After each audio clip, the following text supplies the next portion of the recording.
김어준의 뉴스 공장. 전 세계 거의 모든 보도 사진상을 수상했고 북한에서 찍은 사진들은 작년 타임즈가 역사상 가장 영향력 있는 사진 100장 중에 하나로 선정됐으며 2000년 역사적인 김정일과 올브라이트의 만남, 아주 유명한 사진이죠. 그 사진을 촬영했던 데이비드 구텐펠더 씨를 저희가 스튜디오에 직접 모셨습니다. 안녕하세요. 방금 제가 여러 상을 받았다고 소개했는데 그런데 퓰리처 상은 7번 후보만 되고 상 못 받았어요. It's very elusive and 참 my mother is 타기가 힘든 상이더라고요. 저희 어머니도 저한테 똑같은 질문을 하셨었습니다.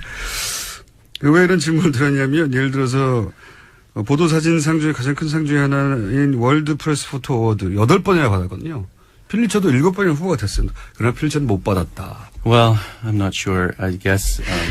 잘은 모르겠습니다. 그런데 어떤 프로젝트나 그 해를 내가 올해는 상을 받아야지 이런 마음으로 한다라는 것은 질 떨어지는 사진을 찍을 수 있는 가장 확실한 방법 중에 하나인 것 같습니다. 또 연말이 됐을 때 7번씩이나 떨어지고 나면 올해도 또 신부가 아니라 들러리야 이런 생각을 하게 되긴 하죠. 이렇게 받고 싶다는 거잖아요. I guess so. 아마 I mean, the photographs that have won awards like that are. 아마도 이런 상을 받게 되면 아이콘이 되면서 사람들의 기억 속에 영원히 자리하게를 답니다. 그래서 이 찍힌 사람들이 이런 상을 통해서 사람들에게 영원히 기억되고 불멸의 삶을 받게 된다는 거, 아마도 그런 것이 때문에 이런 상이 중요하지 않은가 생각은 듭니다. 네, 받고 싶은 것으로 정리됐고요. 자, 그러면 포토 저널리스트가 직업인데 포토 저널리스트가 어떤 직업인가요?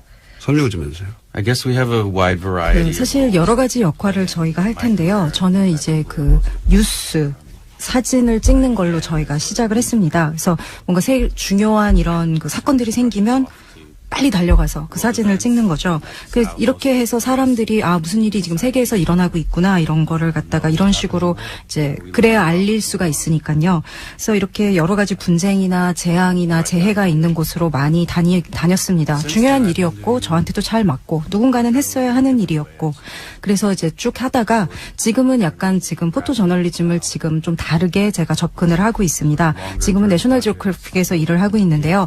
보다 장기적인 관점을 취하고 있죠. 그래서 좀 더 다큐멘터리라고 할까요? 사람들의 인생을 더 깊게, 더 심화해서 좀 더 오랫동안 이렇게 들여다보는 그런 일을 하고 있죠. 그냥 뭔가 분쟁이 났을 때 그 맨 앞에 가서 성급하게 가서 그것을 찍는 것 이상의 지금 일을 하고 있습니다.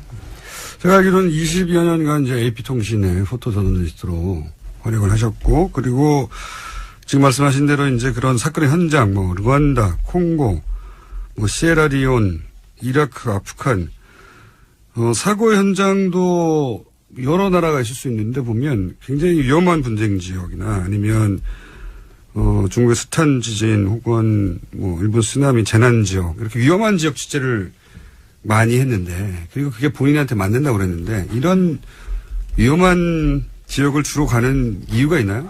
I started my career working in Africa because 사실 제가 아프리카를 처음 학생 때 가게 됐습니다. 그때 탄자니아를 갔었고요. 공부하러 이제 학부학생으로 갔다가 아주 사랑에 빠져서 더 오래 머물게 됐었는데요.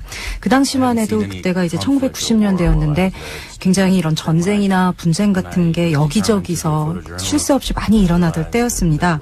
그래서 그러다 보니까 내가 사진사가 되고 싶다라는 생각을 했고 뉴스 사진사로서 이게 되게 내가 할 수 있는 가장 중요한 일이다라는 생각을 하게 됐죠. 그래서 제가 진짜 사랑하고 관심이 있던 건 아프리카 대륙이라는 지리적인 지역이었지만 그렇게 하다 보니까 제가 이제 그 AP에서 한밤중에 걸어가서 여기 뭐 생겼는데 갈 수 있겠냐 하면은 가는, 그렇게 해서 그런 전화를 받는 그런 사람이 된 겁니다. 그래서 제가 지금 젊은 그 뉴스 사진사들한테 말한다라는 게 말을 자주 하는 게요. 이거를 갖다가 네가 되게 일을 잘해서 한 번 하면 아마 또 해달라고 계속 전화가 올 거다. 그러니까 여기에 대해서 좀 조심해라 그런 말을 하기도 합니다. 제가 사실은 바로 그 자리에 있었고요. 그렇게 계속 부탁을 받고 아무도 안 가는 굉장히 위험한 지역에 가라 그러면 잘 가고 갔다가 사진을 갖고 또 잘 살아 들어오고 그러다 보니까 이것이 제 천직이 됐고 제 삶의 목적이 됐고 그래서 사람들이 안 가는데 기꺼이 들어가서 그래서 거기에 있는 사람들의 현실과 뉴스를 갖고 오는 그런 일을 쭉 하다 보니까 이렇게 됐습니다. 그래서 저는 그러다 보니까 아, 이게 굉장히 중요한 일이구나 그런 생각을 가지고 계속하게 된 거죠. 근데 이제 이런 분쟁 지역 같은 경우에 이게 이제 법이 미치지 않는 상황이 많고 굉장히 위험하단 말이죠. 그러니까 당연히 두려움을 느낄 거고. 근데 이 두려움은 어떻게 극복하는지 그리고 그렇게 두려웠던 지역에 또다시 들어가는 이유는 뭔지 다시는 여기 오지 말아야지 한 결심한 후에 다시 들어간 적은 없는지 그럴 때 그 이유가 뭐냐 두려움을 어떻게 극복하냐 왜 계속하냐. It's true that every time you go and you have a 물론 갈 때마다 굉장히 공포스러운 경험을 하게 되고 다시는 안 간다라고 맹세를 그 순간은 하게 됩니다. 그런데 또 갈 때마다 거기서 내가 발견하는 이야기, 사회 그리고 또 사람들의 인생에 대해서 좀 더 깊이 연결되고 아 내가 여기에 책임이 있구나라는 느낌을 더 받게 됩니다. 그래서 어떻게 보면 양쪽 방향으로 다 이렇게 갈등을 느끼게 되는 건데요. 아마 그 좋은 예가 아프가니스탄이 아닐까 합니다. 그러니까 이제 그 9.11 사태 이후 직후에 2001년에 제가 아프가니스탄을 이제 처음 갔었는데 또 가고 하다 보니까 거기서 10년을 제가 보내게 됐습니다. 말은 정말 공포스러운 그런 이제 경험도 많이 했지만요. 또 돌아갈 때마다 아 내가 지금 이 얘기를 반드시 전달해야 하겠다는 그 나 자신의 결심도 또 더 많아지게 되었습니다. 그래서 이런 또 이제 위험이나 공포를 닥쳤을 때 이제 어떡하지 이런 상황이 왔을 때 사실 잊어버리기 되게 어렵죠. 그렇지만 또 동시에 약간 이제 얼굴이 또 두꺼워지게 된다고 할까요? 그리고 이런 것에 대해서 대처하는 나름의 기술, 이런 데서 살아남는 생존 기술도 생기게 되기는 합니다. 근데 이런 것들이 반드시 또 일상으로 돌아왔을 때 유용한 기술은 아닙니다. 사실은 이게 대가고 이런데 더 잘 적응하게 될수록 오히려 일상으로 돌아왔을 때는 그 삶에 다시 더 적응을 못하게 되는 그런 요인으로 작용할 수도 있습니다.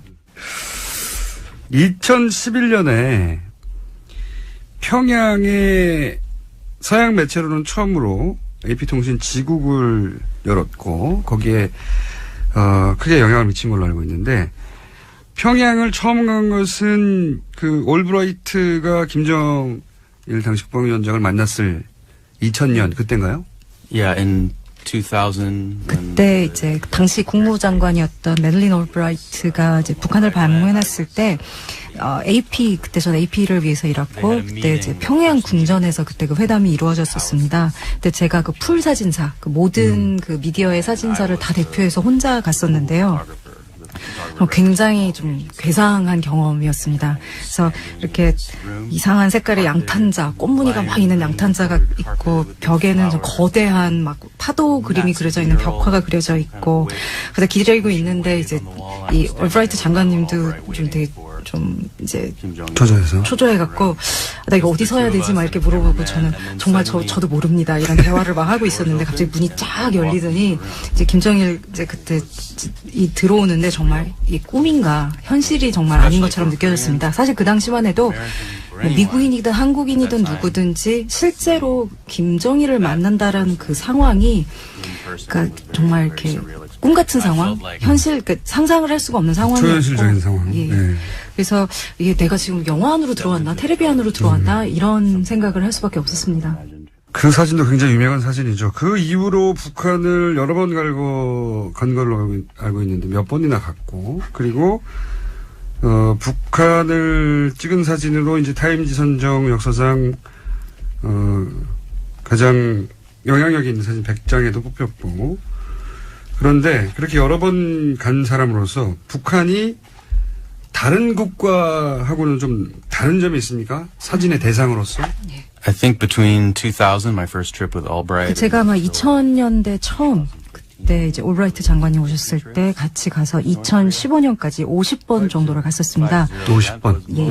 그리고 아마 대부분이 2011년부터 14년 사이에 그 AP와 일을 할 때 그때 대부분 갔었는데요. 아마 매달 갔었고 갈 때마다 10일에서 2주 정도 이제 머물렀었습니다. 다 합치면 1년 이상 머물렀네요. 네. 그래서 아마 근데 이제 What attracted me? 제가 저를 그렇게 가고 싶게 만든, 거의 집착적으로 자꾸 돌아가게 만든 거는요. 이제 물론 이제 서구인들이 이제 북한에 이렇게 가본 사람들이 거의 없다라는 거.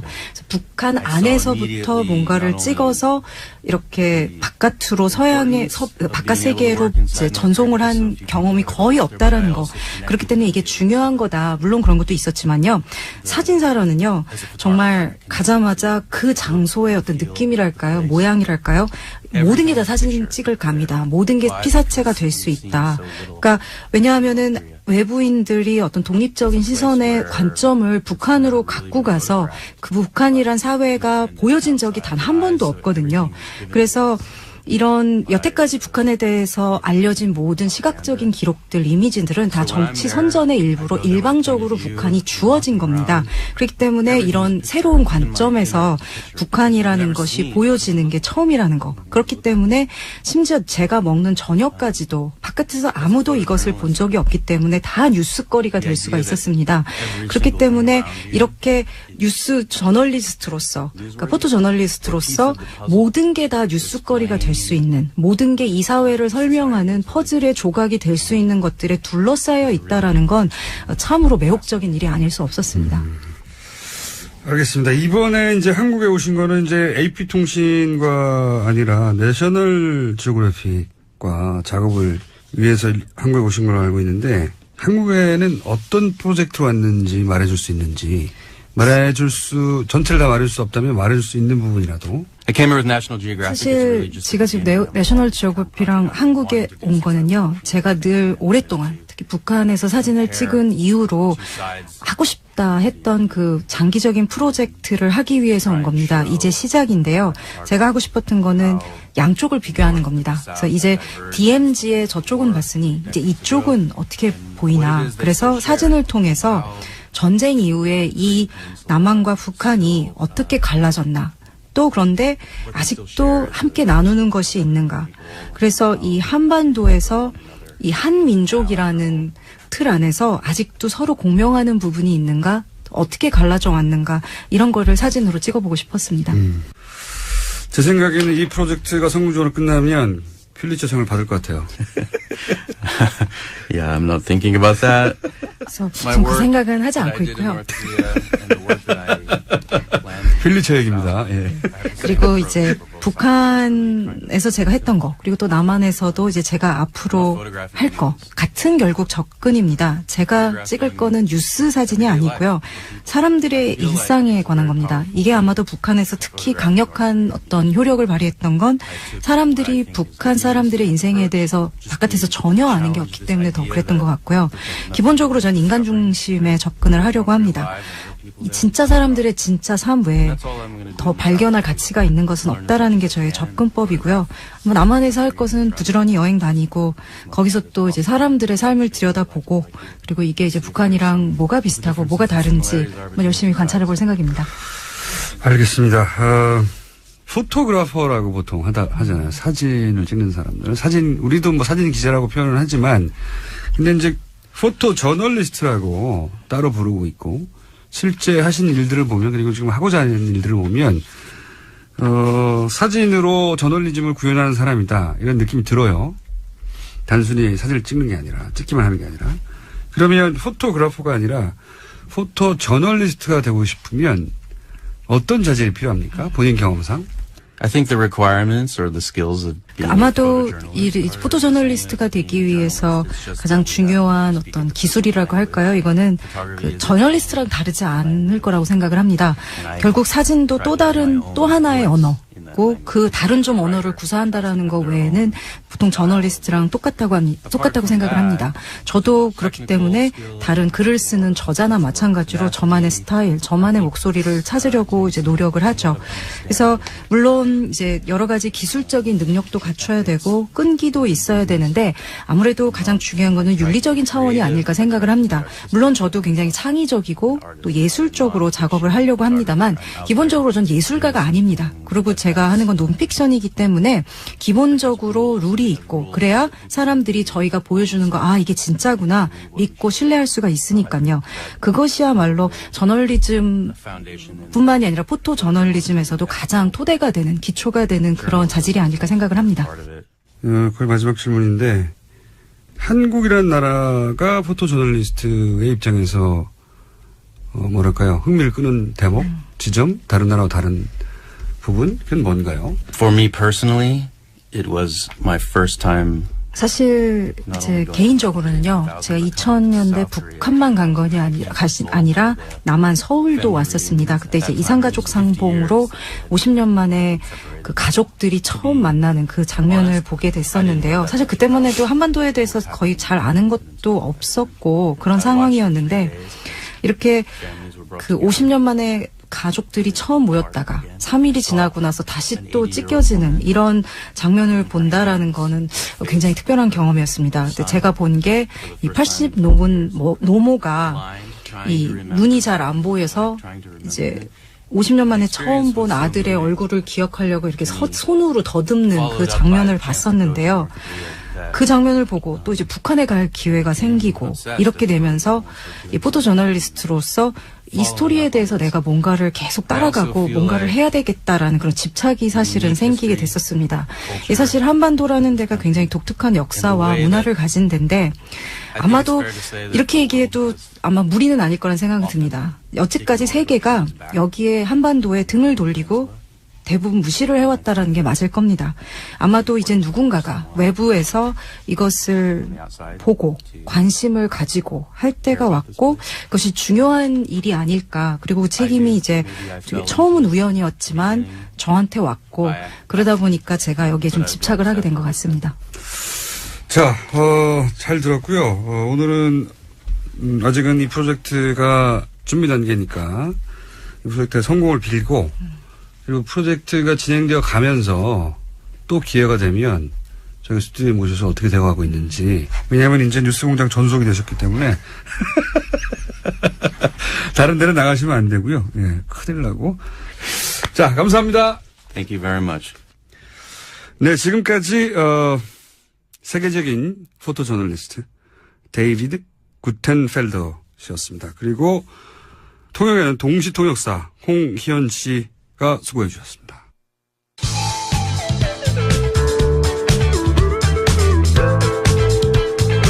우주 최강 시사 프로그램 김어준의 뉴스 공장.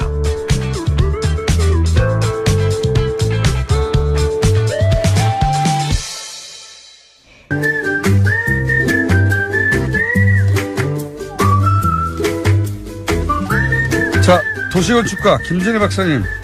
네, 안녕하세요. 예, 화장실 편을 마감하고. 화장실 편. 예. 이제 여름을 맞이하는 휴가 특집을 시작한다고 하셨는데. 여름에 도시여행 특집을 좀 한다고 그랬는데, 이미 우리 예고까지 했잖아요. 지난번에 오늘 베를린 하겠다고. 네.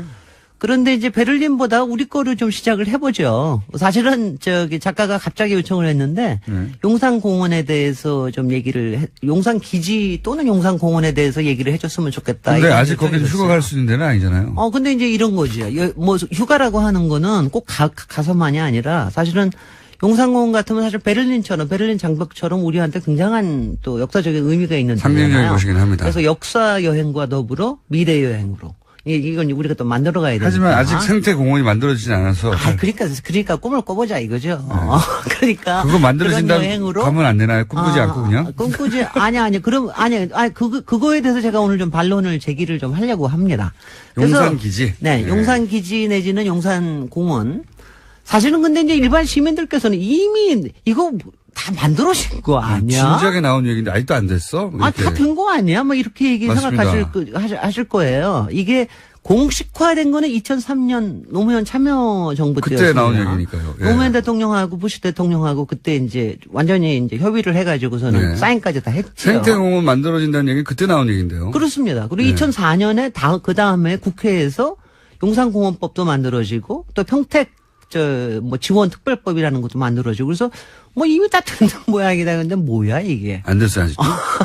이게 뭐냐면은요. 사실은 이제 용산 때문에 이게 나온 게 아니라 어저께 그 평택에 이제 새로 만들어지는 갔죠. 기지가 험플리스 기지라는 예. 데입니다. 거기에 이제 사령부 건물이 어저께 이제 기공이 아니라 이제 완공식을 완공이 됐죠. 했어요. 예. 그래서 어저께 이제 미8군 사령관이 막 씩 웃고 나오고 막 너무 네네. 좋다고 막 이러면서 나오니까 이사가 됐네. 올해 말까지 이제 이게 이제 처음으로 시작하는 거니까 올해 말까지 이전을 완료를 하겠다는 게 이제 거의 확정이 됐습니다.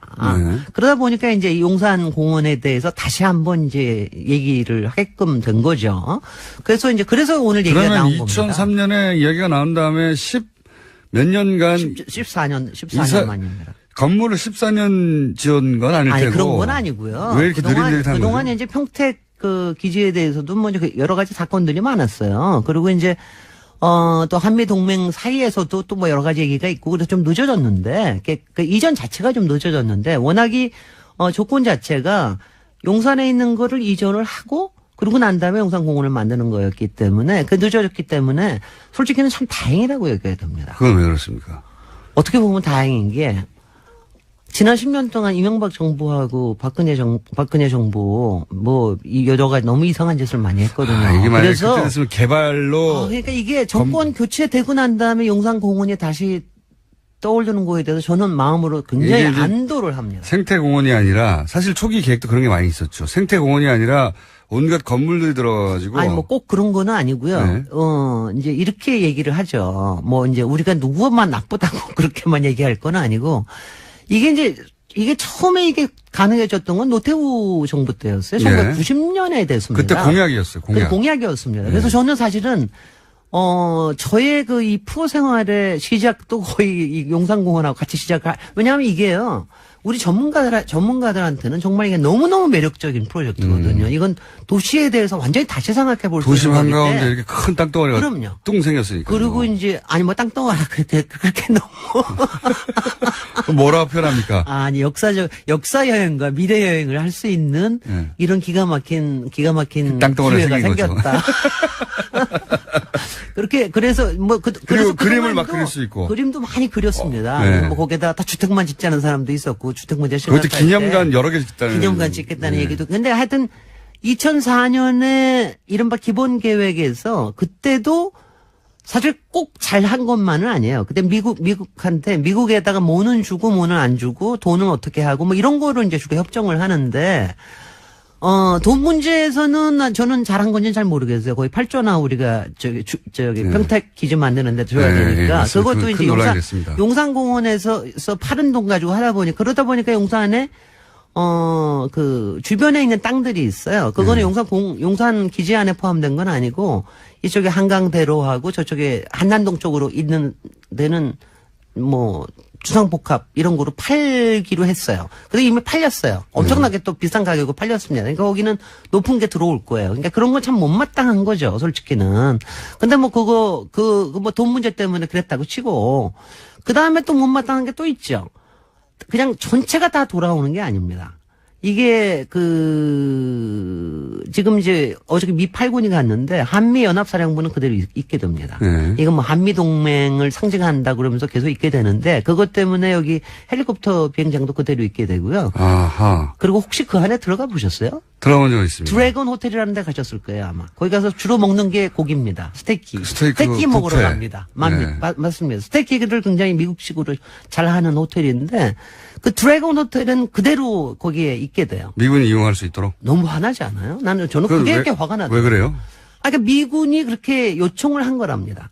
그러니까 한미연합사령부가 있고 네. 그 호텔은 이용객도 많고 뭐 등등등 하기 등등해. 때문에 미군이 계속 이용해야 그리고 하니까 아마 아실지 모르지만은 이 미군 기지 저쪽 위쪽에 땅에는 미 대사관이 들어오게끔 이미 결정이 됐습니다. 미 대사관이 글로 이사한다고요? 후암동하고 붙은 쪽에 완전히 큰 땅을 네모나게 딱 미 대사관이 들어가게 돼 있습니다. 그러니까 앞으로도 여러 가지 쓸모가 있겠다 싶어서 그랬는지 뭐 그렇습니다. 그래서 이제 이 지도를 보면은요, 이 용산을 보면은 서울에 그야말로 배꼽 같은데요. 한가운데, 배가 있고 한가운데. 그냥 배가 크고 그다음에 거기 배꼽 근데 꼭 배꼽까지 딱 있는 데가 드래곤 호텔 자리거든요. 근데 그거는 안 없앤다고 그러니까 저도 이제 그때 대신 이제 그 미군뿐만이 아니라 일반에도 개방하는 거 아닙니까 혹시?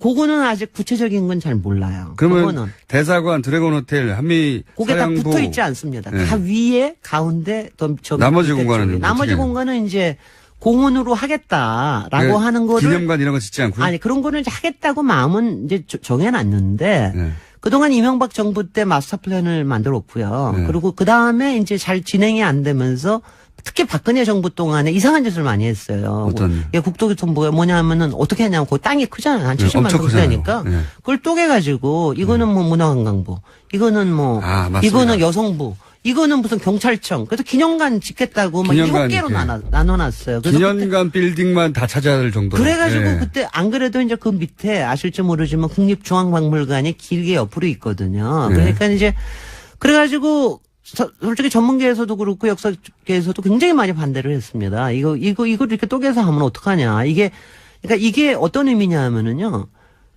도시 속에 생기는 처음에 국가공원이거든요. 저는 네. 예를 들어서 뉴욕의 네. 센트럴파크 같은데 진짜 부럽거든요. 그래서 말이죠. 도시 한가운데 네. 거기 엄청나게 큰 녹지가 있잖아요. 네.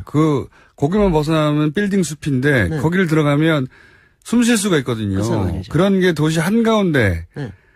가장 발달한 도시 한가운데 그렇게 어마어마하게 있는 게 정말 부러운데 글쎄요. 그래서- 기회 전에 찬스. 그래서 이게 말하자면은 이제 서울에도 드디어 허파가 생기는 거 아니에요, 말하자면은. 이게 이런 거를 갖다가 이런 식으로 땅을 저는 정말 땅 쪼개는 거는 정말 제가 반대를 하거든요. 그래서 그런 짓을 하려고 작년에 발표를 기획부동산이 했습니다. 잘하는 건데, 땅 쪼개는 거. 맞습니다. 땅 쪼개가지고 거기다가 특히 그 안에는 국방부가 굉장히 많은 자리를 차지하고 있습니다. 아시죠? 네. 그 가운데 국방부. 그러니까 말하자면 이제 용산의 땅이 역사에 대해서 이제 조금은 우리가 생각을 해야 될 게 조금이 아니라 많이 생각을 해야 되는 게요. 오늘 시간 많으니까 역사 얘기도 좀 하죠. 오늘 좀 길어요, 시간이. 그러니까 역사가 그러니까 사실은 이제 이게 그러니까 정말 슬픈 땅이에요, 우리로서는. 예전에 제가 어설프게 아는 바로는 중국 혹은 일본에서 우리 땅에 들어올 때 그러니까 처음엔 몽고 친구부터 몽고부터 몽고 때부터 그렇습니까? 예. 몽고 때부터 그것도 한강이 옆에 있다 보니까 뭐냐면은 예. 이게 물자가 이게 물자 들어오기 좋고요. 그러니까 네. 14세기 때부터 여기에 그리고 땅은 또 넓고 네. 그러니까 그리고 여기에 이제 조선 왕조가 사용하던 꽤 큰 땅이 있었어요. 그러니까 거기에다가 그냥 가서 그냥 주둔을 한 거죠. 그 외국 군대가 들어오면 주둔하기에는- 주둔하는 곳. 그러니까 너무 쉬운 게 항상. 바로 성문 밖에 있고 예. 땅은 넓고 그리고 교통 편하고 한강 바로 붙어 있어서. 그러니까는 이제 한강 바로 붙어 있고 그러니까는 예전에는 여기에 한 중간 정도까지 배가 들어오기도 했습니다. 그러니까는 이제 쉽게 그렇게 했던 거죠. 그래서 이제 그래서 뭐- 14세기에 몽고가 했죠. 예. 그 다음에는 또 임진왜란 때 또 여기에 와서 일본 애들이 주둔했죠. 예. 근데 일제시대 때도 거기를 일제시대 때 여기 했죠. 있고, 그다음 미군이 그다음에 거기 미군이 또 들어오고. 들어왔죠. 근데 이제 제가 이런 거 보면서 제가 이제 정말 가슴 아픈 건 뭐냐면 이게 요 주둔하는 게 우리나라만 지배하기 위해 주둔한 게 아니었어요. 여기가 일종의 병창기지였습니다. 몽골이나 이런 청나라 같은 경우에는 일본 치겠다고 여기다 병창기지 만들었고, 일본 애들은 여기서 태평양 전쟁하겠다 병창기지 만들었고, 미국이 뭐 했는지는 저도 잘 모르겠습니다. 뭐 하여튼간에 그렇게. 미국은 뭐 동부가의 방어선을 태평양 한반도에 쳤으니까요. 그러니까 그래서 이제 그렇다는 게 더 슬픈 거죠. 그래서 더더욱이 그래서 군사적인 시설물은 다 빠져나가야 될 것 같은데. 근데 이제 그거를 가지고 바로 또 국방부가 그걸 치고 들어왔거든요, 사실은. 원래 이게 군사적인 요쪽에 있으니까 국방부가 네. 들어왔는데 지금 국방부 그래서 그때 저도 사실 이제 당시에 위원회 이런 데 참여하면서 이제 많이 뭐 얘기도 많이 하고 그래서 국방부가 나가야 된다, 일단. 국방부가 나가야 딴 데도 아니 국방부가 나가야 미군 보고도 더 나가라고 얘기할 수 있죠. 국방부는 안 나가는데 그럴 수 없잖아요. 그래서 뭐 이제 그런 얘기도 있고 그랬는데 그건 뭐 중장기적으로는 어떻게 될지 모르겠습니다. 거기 전쟁 기념관도 있고 그러니까 어떻게 될지 모르겠는데 그런데 이제 바로 이런 역사적인 게 여기서 역사적인 결정이 내려진 것도 굉장히 많고요. 뭐 일례로 들어서는 6.25 전쟁 때 한강 다리 폭파시키려고 하는 결정도 여기서 내려졌다 그러고 그래서 이제 그런 여러 가지 역사적인 게 워낙 커서 그래서 제가 이제 외국 사람들 이제 이렇게 오고 그러면은 다들 놀래죠, 도대체. 니네는 어떻게 도시 한가운데 저 담벼락에 저렇게 있고 저게 남의 나라 땅이 되네. 외국 군대가 거기 주둔하고 그리고 있어. 외국 군대라는 게 이게 뭐냐면 남의 나라거든요. 남의 거기는 나라고 거기 우리 마음대로 못 들어가고. 우리를 거기는 점령한 곳들이 항상 주둔하는 그렇습니다. 점령한 군대가 주둔하는 데거든요. 그렇습니다. 그러니까 이제 그게 다시 그러니까 우리한테는 정확하게는 111년 만에 돌아오는 겁니다. 정확하게. 이제 저 내년부터 저기를 한다라고. 중국의 홍콩 돌아가는 것과 본질적으로 비슷한 그렇습니다. 거예요. 거의 그리고 저희가 다음 주일에 베를린 할 텐데 베를린 장벽이 무너지는 거하고도 비슷하고요. 그래서 저는 사실은 그 안에 이거를- 있는 부자적인 시설물들은 다 빼내자. 일단 아니요, 1차적으로는. 아니요. 그럼요. 그러면 좋겠어요. 그게 제일 좋겠는데. 그거는 좋겠는데 이제 그거는 시간적으로 두고 보는 거로 하고요. 네. 제가 이제 몇 가지 생각을 하고 있는 게 있어요. 몇 가지 그래서 오늘 제가 그 얘기를 하고 싶어서. 그걸 어떻게 활용하자? 아니 어떻게 활용하자는. 예. 아니 그게 생태적으로 복원이 되는 거는 굉장히 중요한 거기 때문에 그건 중요합니다. 그러니까 땅 나눠 먹게 하지 말자. 사실은 네. 이제 그 뉴욕시에 있는 센트럴파크도 거기 200년 역사가 땅 따먹기 방어 역사예요. 맨날 이거 들어놓겠다. 저거 왜 땅이 크니까 뭐라도 조금 들어갈 수 있는 것 그 같잖아. 개발업자들이 얼마나 탐이 나겠어요. 얼마나 탐이 나요. 그러니까 거기다가 무슨 한가운데인데. 식당 집어넣겠다, 무슨 호텔 집어넣겠다. 이거 방어하느라고 막 했던 건데 우리도 아마 그래야 될 것 같고요.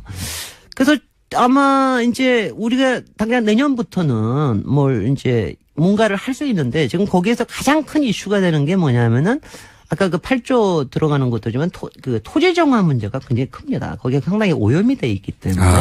군사시설. 근데 땅 오염을 정화시키는 게 돈이 많이 드는데. 그 돈을 미군이 안 냅니까? 지금 안 내는 걸로 돼 있죠. 아니, 전세 살다가 나가면 원래 복구하고 나가야 되는 그래서 거잖아요. 예. 그 부분이 사실은 이제 굉장히 뜨거운 문제예요. 굉장히 뜨거운 문제라서 그게 근데 이제 우리가 왜 그러냐면 이게 용산 기지뿐만이 아니라 사실은 전국에 굉장히 많은 땅이 있었습니다. 그리고 이제 딴 것들은 가령 부산에 있는 굉장히 큰 미군 기지 하나가 미군 기지가 있어서 있던 하얄리아. 딴 거. 예. 하얄리아. 그건 서면에 있는 건데 그건 한 13만 평 꽤 커요. 예. 그거는 한 2005년에 돌아왔어요. 그러니까 뭐 도시마다 그런 것들이 꽤 많아서 그걸 이제 뭉쳐서 평택에다 집어넣는 거니까. 근데 그동안 토지 오염 정화 비용에 대해서 그냥 다 그냥 침묵 못 한 거죠.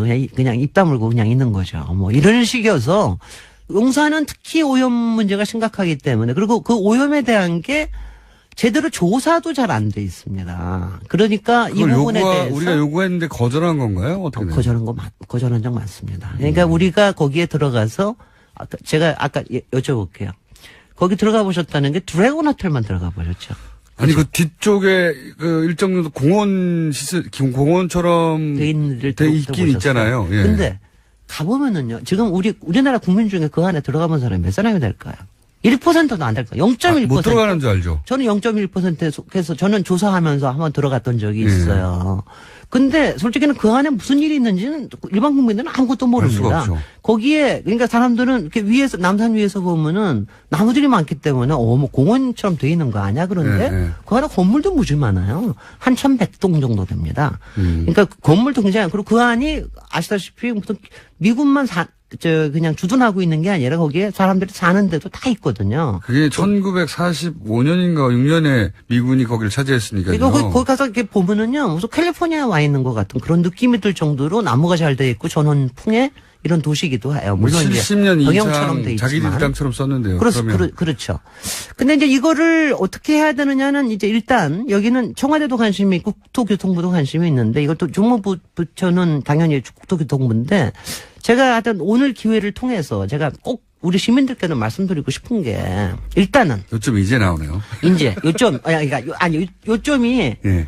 저긴 게 일단은요, 지금 국토교통부는 마스터 플랜 만들어 놓고 그거 가지고 생태공원 만들어서 앞으로 10년 안에 다 하겠다 이런 식입니다. 예. 이게 통상적으로 하는 짓입니다. 다. 네, 왜냐하면 네. 제가 짓이라고 얘기하는 게 나쁘다는 게 아니라 맨날 하는 짓이 그래. 땅이 있으니까 어떻게 써먹을 걸 정해서 그거 빨리빨리 하자. 예. 저는 그러면 안 된다고 생각해요. 이번에는 어떻게 해야 됩니까? 이번에는 제가 아까 얘기한 0.1%도 못 들어가 본 이거를 일단은 국민들한테 공개를 해야 됩니다. 있는 상태도. 있는 상태에서 우리들이 느낄 수 있도록 해야 돼요. 그리고 그걸 갖다가 그 안에 있는 역사에 대해서 지금도 물론 발굴이 돼 있는 게 있지만 역사에 대한 걸 충분하게 발굴을 해야 됩니다. 그리고 그 안에 지금 환경오염이나 이런 거 조사를 해야 됩니다. 그래서 저는 솔직히는 내년에 이게 돌아오면 당분간은 아무 짓 좀 하지 말고 조사하고 국민들한테 처음에는 가이드 투어 조금씩 더 해가지고 일단은 이런 짓이 그동안 일어났습니다. 역사의 교육 현장으로 일단 쓰자. 일단은 봐야 됩니다. 우리가. 왜냐하면 하다못해 그 설계한 사람도요. 지금 마스터 플랜이라고 세워서 외국 팀하고 우리나라 팀하고 들어가서 뭐 팀이 있는데 그 사람도 아마 10번 이상 못 들어가 봤을걸요. 그렇게, 왜냐면 땅에 대해서 자기의 땅처럼 느끼고 난 다음에 뭘 해야 되는 게 정상이지. 이걸 갖다가 아직 아무것도 모르는 상태에서 저도 뭐 지도에서 보고 물론 설계할 수 있어요. 근데 그렇게 하지 말자. 이거는 정말 우리의 슬픔과 한과 우리의 그야말로 배꼽 같은 땅이기 때문에 이거를 하는 거를 저는 정말 대통령께도 부탁드리고 싶고 급하게 하지 말자. 그러니까 절대로 이 안에 첫 번째 급하게 하지 말고 그러니까 체험하는 게 굉장히 중요하다. 그리고 기록하고 하는 게 중요하다. 막 부시고 하지 말자. 그러니까 이게 제일 첫 번째로 제가 얘기하고 싶은 거고. 두 번. 와닿습니다. 와닿죠. 고마워요. 제가 일단 가서. 그대로 냅두자. 네, 그대로 내버려둬서 일단. 최대 많은 사람들 보게 하고. 최대한 많은 사람들이 보게 해야 돼요. 그 다음에 제가 이제 저기 하는 거는 저희도 왜 베를린 장벽 무너질 때. 돌 주웠죠. 가서 왜 딱따구리가 가지고서 막 깨고 그랬잖아요. 팔기도 합니다, 아직도. 그럼요. 어느 시점이 되면. 근데 그 돌이 이제 모릅니다, 이제는. 이제 모르면서 가짜도 많아요. 지금 여기에도 벽돌 담으로 해서 다 있는데 어느 시점에는 이제 이거를 부셔야 될 거 아니겠어요. 그거를 좀 근사하게 만들자. 베를린에서 그 돌에 상징성을 부여해서 기념품화하기도 하고 사람들이 가져가기도 하고 팔기도 하고. 우리는 이거 베를린은 장벽이었는데 우리한테는 이게 성이었거든요. 이 성을 무너뜨리는 것뿐만 아니라 그 성을 다시 우리가 이제 구성으로 하려고 하는 이런 상상을 하는 거에 뭐 어떤 액션이 필요하다. 그 액션을 왜 그냥 포크레인 가지고 한 번에 쫙 하지 말고. 허무는데 이틀이면 되겠지만 그렇게 하지 말고. 그렇게 하지 말고. 그 자체를 역사적 의미를 부여해서. 좀 해봅시다. 이런 얘기하면 저보고요. 다 미친 사람처럼 쳐다봐요. 아니, 아주 좋은 얘기입니다. 저도 크게 공감하면서 듣고 있어요. 그랬으면 좋겠어요. 네네. 정말 그러고요. 그 벽을 아무나 넘어갈 수 없었거든요. 70년 이상. 네. 그리고 그 다음에 세 번째로 해야 될 게 그 안에 역사적인 기록들이 일부 남아 있어요. 근데 이제 저기서 용산구청에서도 뭐 드러내고 그러는데 역사적인 기록을 차곡차곡 만들어내는 게 굉장히 중요합니다. 거기에 왜냐하면은 다시 창조해야 될 것들이 많거든요. 옛날에 거기 동네도 있었고, 옛날에 거기 물길도 있었는데, 그런 거 아무것도 없이 그냥, 뭐 쫙 연결만 하면 다 좋다. 뭐 나무만 많으면 좋은 거다. 생태공원이 되면 좋은 거다. 이거 아니거든요. 그러니까 역사를 다시 살려내려면 우리가 역사를 알아야 되거든요. 그럼 그거는 그 안에, 조선시대의 역사뿐만이 아니라, 거기에 이제 기우제도 했던 역사도 있고, 그 다음에는 이제 일제에서 굉장히 일어났던 역사들이 있고 또 미군에서 일어났던 역사들. 이 역사들을 기록을 찾아내는 게 그리고 그걸 모아내는 게 굉장히 중요한 일이다. 요 세 가지를 제가 꼭 말씀을 드리고 싶고요. 그래서 급하게 하지 말자. 아주 제발. 좋습니다. 아주 좋고요. 네. 그러니까 또 한 가지 듣다 보니 든 생각인데 그 오염된 그 부분이 있을 거 아닙니까? 네. 이게 아마 자기 땅이 아니니까요. 그럼요. 막 버린 거죠.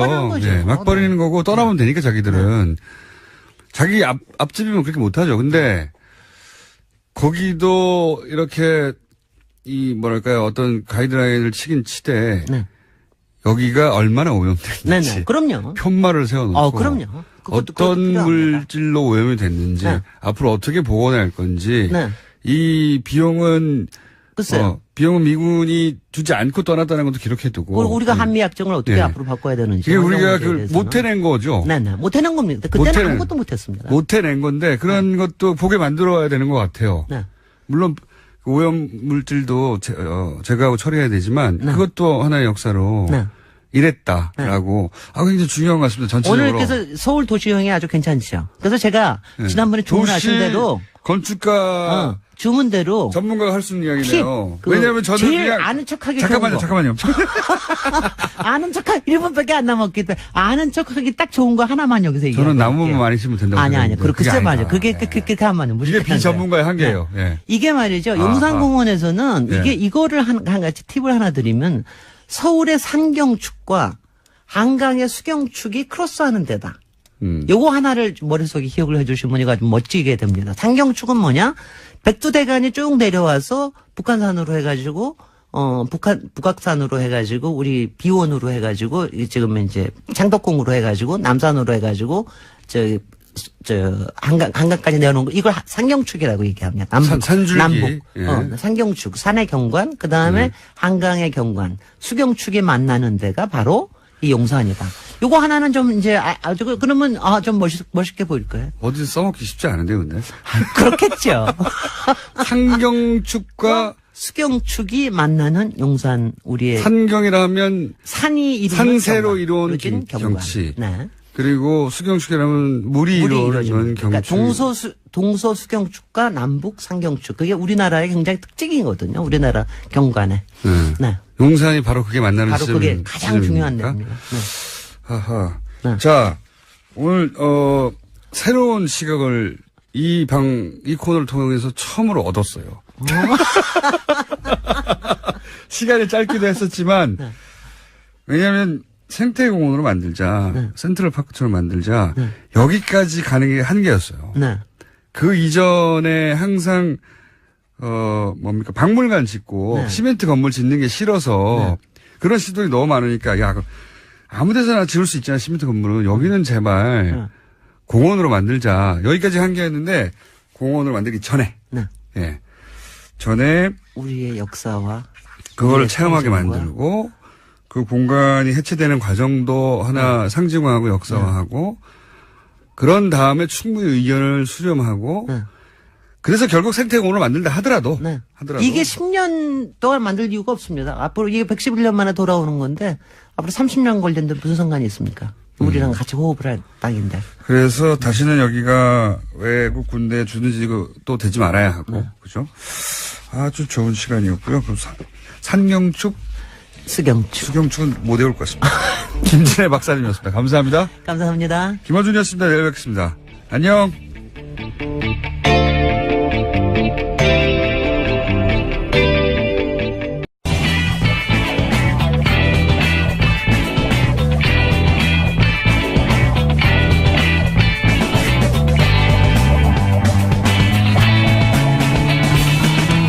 김어준의 뉴스 공장.